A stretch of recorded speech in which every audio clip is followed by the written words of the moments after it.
श्री राम दोस्तों, मित्रों, भक्तों एवं संतों, पुनः एक नई वीडियो में आपका स्वागत है। ये वीडियो पहलगांव में अभी आतंकवादी आक्रमण हुआ हिंदुओं पर जाति और धर्म पूछकर उस पर आधारित है।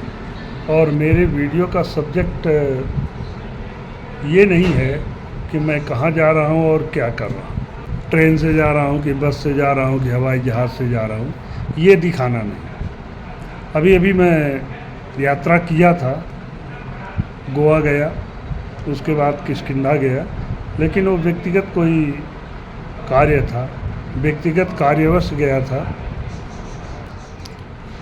तो व्यक्तिगत कार्य होने से ज़्यादा मैं भ्रमण नहीं किया। और मेरा जो वीडियो का सब्जेक्ट है वो ऐतिहासिक स्थलों का है, भौगोलिक स्थलों का है और धार्मिक स्थलों का है। तो मैं ये नहीं दिखाता कि मैं कहाँ कैसे जा रहा हूँ, क्या कर रहा हूँ, क्या खा रहा हूँ, क्या पी रहा हूँ, कहाँ की मार्केट क्या है। आप सभी जानते हैं भारत के बसों की सर्विस कैसी है, हर तरह की बसें हैं, हर तरह की ट्रेन है, हर तरह से हवाई जहाज़ है। तो आप जैसे जा रहे हैं उनकी सारी परिस्थितियों से आप परिचित हैं, तो उनको दिखाने की आवश्यकता या ज़रूरत मैं महसूस नहीं करता। रही बात गोवा का, तो गोवा का काफ़ी वीडियो मैंने बना रखा है और मेरे चैनल पर उस गोवा का एक प्लेलिस्ट ही है जिसका लिंक मैं इसमें दे दूँगा।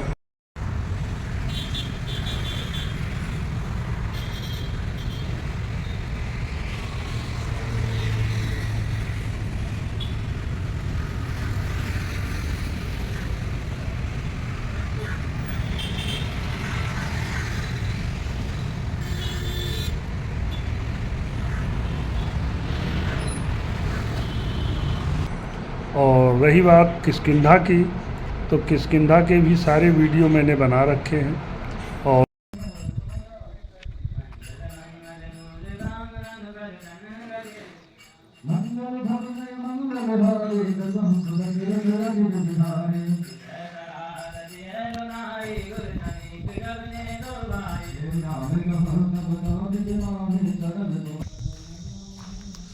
मैं इस समय उस स्थान पे खड़ा हूँ जहाँ राम जी सीता की खोज में निकले थे।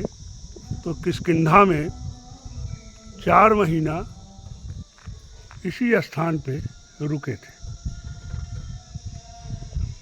ये राम मंदिर है, माल्यवंत राम मंदिर बोला जाता है, माल्यवंत पहाड़ी पर है।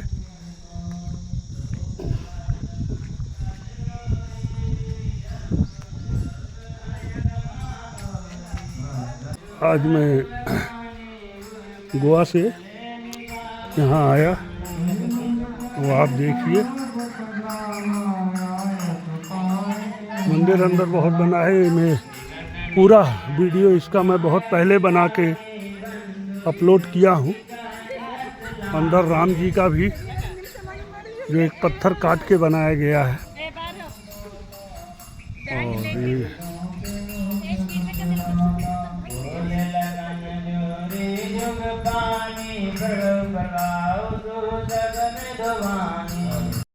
के सामने ये जो दिख रहा है,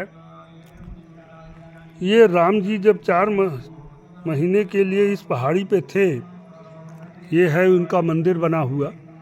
तो उस समय तो मंदिर नहीं था, ये केवल पहाड़ी था।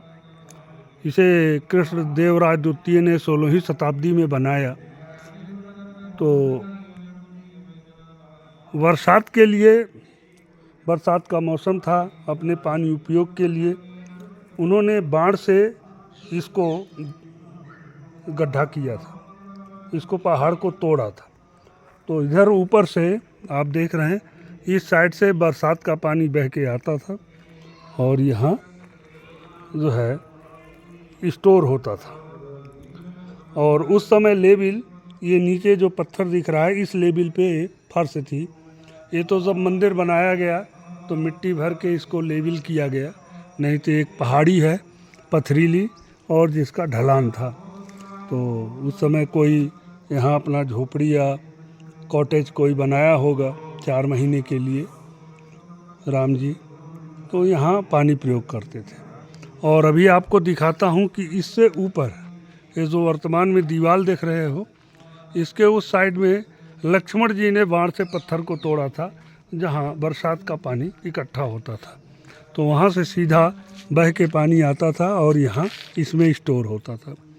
तो इसी तरह बरसात के मौसम में 4 महीना यहाँ रुक के फिर सुग्रीव को भेजा था वानरों की सेना के साथ पता करने सीता जी की खोज के लिए। सीता जी की खोज हुई तो उसके बाद राम जी सेना बना के लंका पे चढ़ाई किए थे। तो वो कार्य यहीं रहकर उन्होंने किया था। अब आपको मैं दिखाता हूँ कि लक्ष्मण जी ने जो बाण मारा था पानी जल के उपयोग के लिए, तो जब मंदिर बना गया तो ये आप देखिए उसके चारों तरफ गेट बना दिया गया है।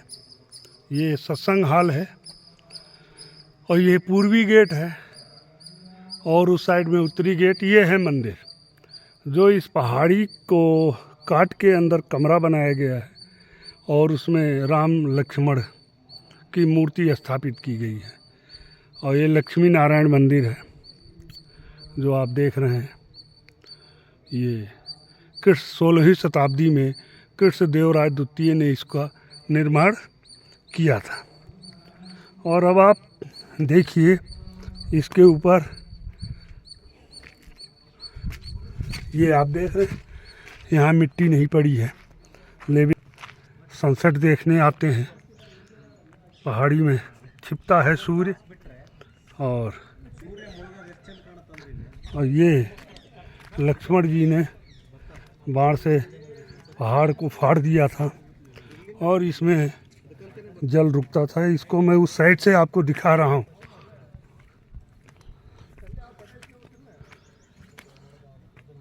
जय श्री राम बेटे।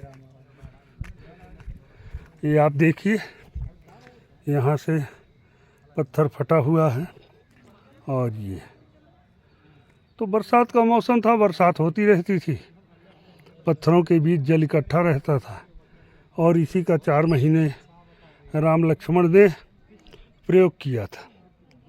फिर बाद में उसके किनारे किनारे शिवलिंग बना दिया गया, नंदी बना दिया गया। और ये है इसका पोर्शन।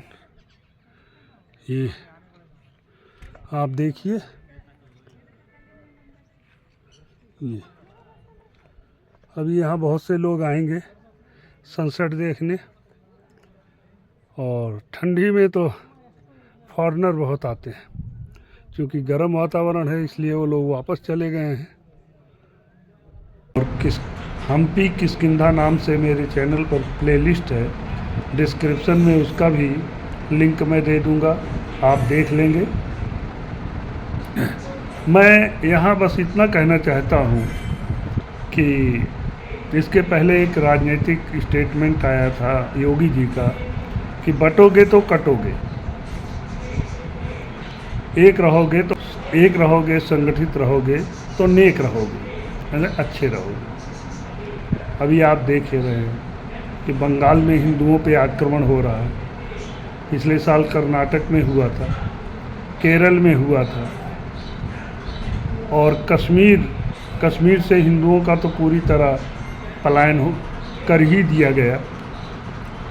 मुस्लिम आतंकवादी आक्रमण के माध्यम से 1947 से आज तक 1990 में हिंदुओं पे हुआ आक्रमण तो आपने देखा ही कि लोग भाग के दिल्ली में शरण लिए हुए थे।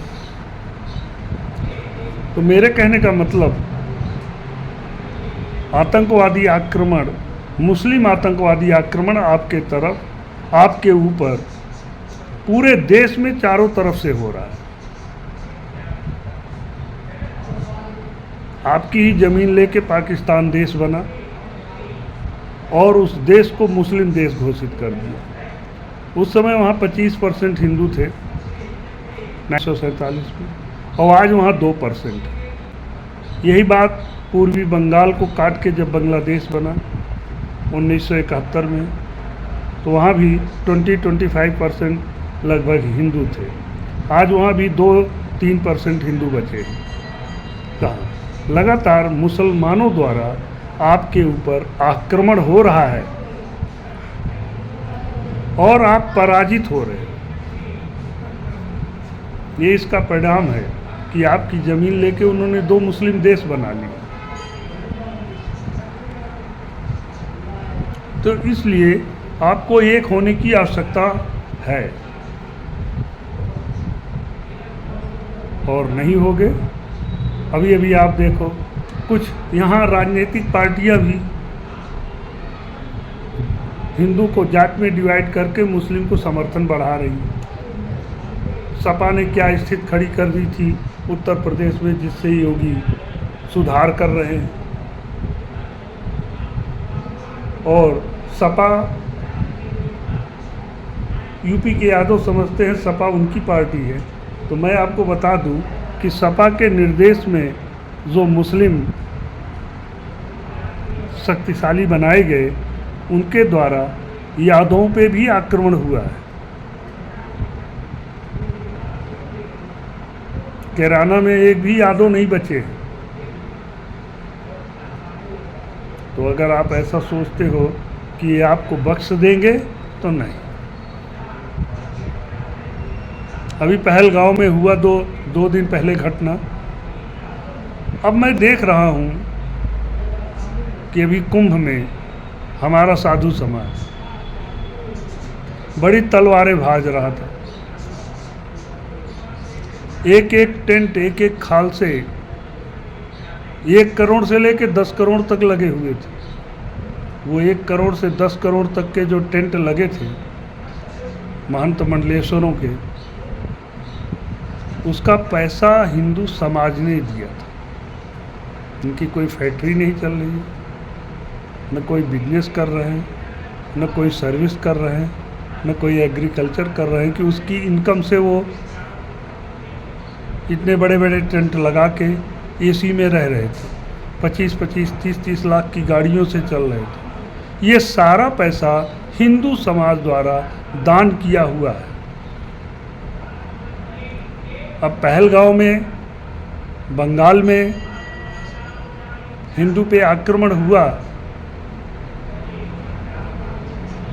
तो इन सबके मुख से एक भी, वैसे तो कहेंगे सनातन धर्म की रक्षा करना, सनातन धर्म का प्रचार प्रसार करना, हिंदू की रक्षा करना हमारा कर्तव्य है,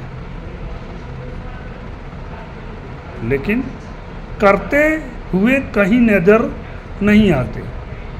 तो हिंदुओं को जागृत होना पड़ेगा।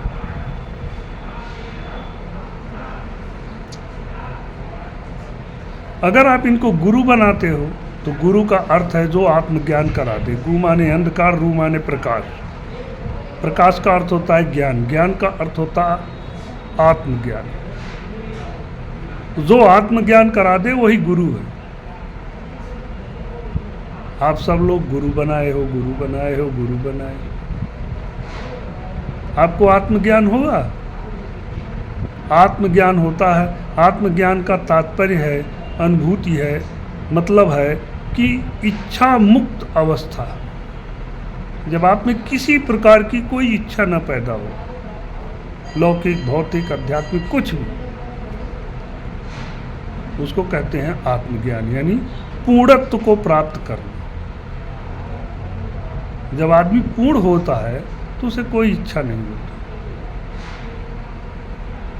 तो आप सोचिए कि आप गुरु बनाए हो, क्या आपको आत्मज्ञान हुआ? गुरु गुरु गुरु गुरु कह के लाखों करोड़ों अरबों खरबों दान किए जा रहे हैं और वो ऐसे जीवन जी रहे हैं।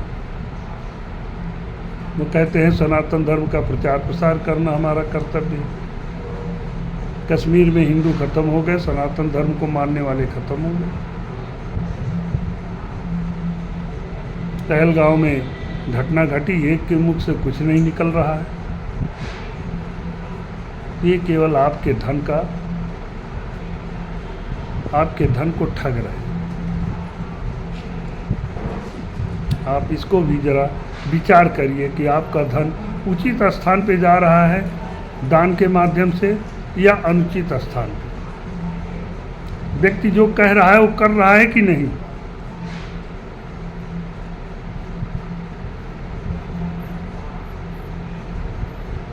कल न्यूज़ थी कि 26 लोग मरे। हाँ, मुस्लिम आतंकवाद पे मैं इतना कहना चाहूँगा कि मुसलमानों ने अपने धर्म के प्रचार प्रसार के लिए कई स्वरूप अपना रखे।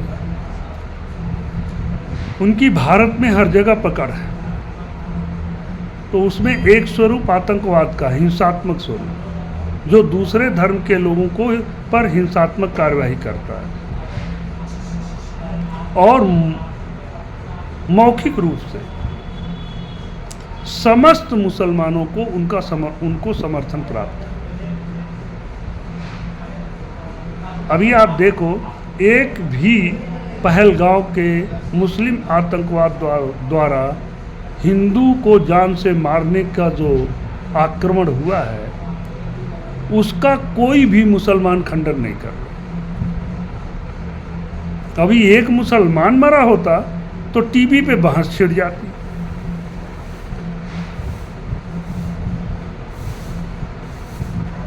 और अभी उनसे पूछने जाओ तो कहेंगे हम कंडम करते हैं, कंडम करते हैं, कंडम करते हैं। ये उचित नहीं है, ये विरोध है। बस मुंह से कोई कार्रवाई नहीं करेंगे उन आतंकवादियों के खिलाफ, एक भी मुसलमान नहीं करेंगे। अभी फ़लस्तीन के मैटर में आपने देखा कि यहाँ के सारे मुसलमान झंडे लेके खड़े हो गए। अब एक भी मुसलमान इस आतंकवादी कार्यवाही पे झंडे लेके नहीं खड़ा होगा, विरोध नहीं करेगा। लेकिन एक भी मुसलमान मरा होता, यही मुस्लिम के ऊपर आक्रमण हुआ होता, तो पूरे भारतवर्ष के मुसलमान झंडे लेके खड़े हो जाते।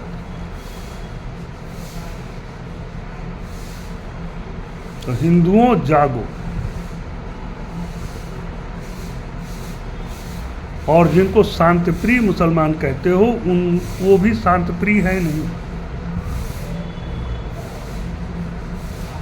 क्योंकि वो अपने धर्म प्रचार प्रसार के लिए हिंसात्मक स्वरूप के संगठन को समर्थन करते हैं और हिंसात्मक स्वरूप में आतंकवादी स्वरूप लेके आक्रमण करके हिंदुओं पर उन्होंने कश्मीर से हिंदुओं का पूरा नाश कर दिया है, पलायन कर दिया। तो ये परिस्थिति है और मुसलमान अपने धर्म के प्रचार प्रसार विस्तार के लिए ये सारे कार्यक्रम कर रहे हैं। ये मत समझना कि जो शांतिप्रिय बैठे हुए हैं ये इस आतंकवादी कार्रवाई के खिलाफ, ये उसके समर्थन में, क्योंकि वो उन्हीं के द्वारा तैयार किया हुआ ग्रुप। और रही बात जहाँ तक पाकिस्तान द्वारा प्रायोजित आतंकवाद की, तो बिना लोकल सपोर्ट के वो यहाँ सफल नहीं हो सकते। कश्मीर के लोकल मुसलमानों का उनको समर्थन, सपोर्ट प्राप्त है, सारी इन्फॉर्मेशन उनके माध्यम से उनको दी जाती है और इन्फॉर्मेशन लेने के बाद तब वो ग्रुप हिंसात्मक कार्यवाही करता है।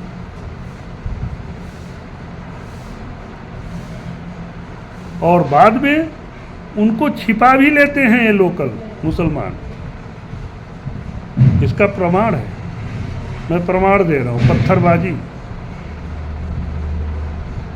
सेना के ऊपर कुछ समय पहले आपने सुना था पत्थरबाजी होती थी, क्यों? वो आतंकवादियों को छिपाने के लिए होती थी। अगर ये किसी गांव में छिप जाते थे, वहाँ सेना कार्यवाही करती थी उसको ढूंढने में, तो ये उसके ऊपर पत्थरबाजी करते थे और कुछ देर तक रोकते थे, इतने में वो निकल के दूसरी जगह शिफ्ट हो जाता था। तो इस तरह से ये प्रमाण है कि शांतिप्रिय मुसलमान भी इस हिंसात्मक आतंकवादी मुसलमानों के समर्थक हैं और इनके सहयोग से ही वो सफल होते हैं।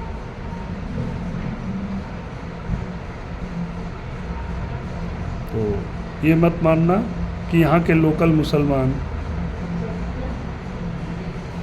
जो है आपके साथ है, वो आपके साथ नहीं है। इसलिए आप अपने को तैयार, संगठित और सशक्त बनाइए। धन्यवाद। फिर मिलेंगे अगले वीडियो में, तब तक के लिए जय श्री राम।